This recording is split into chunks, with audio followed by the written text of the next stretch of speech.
Let us pray. Panginoon, lagi mo kaming ingatan. Lagi mo kaming protektahan. Lagi mo kaming ilayo sa mga taong walang alam gawin kundi ang manakit ng kapwa nila. Mag-isip ng masama sa kapwa nila. Patuloy nyo kaming i-guide sa tahimik na sitwasyon ng buhay.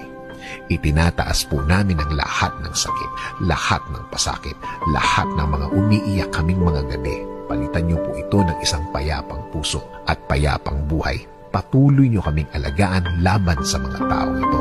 Alam namin na hindi ka natutulog at alam namin na alam mo ang lahat ng mga nangyari at mga nangyayari.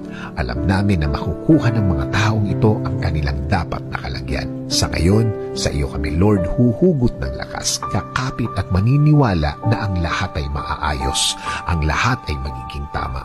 Nangangako din kami, Panginoon, na mananatili kaming mahinahon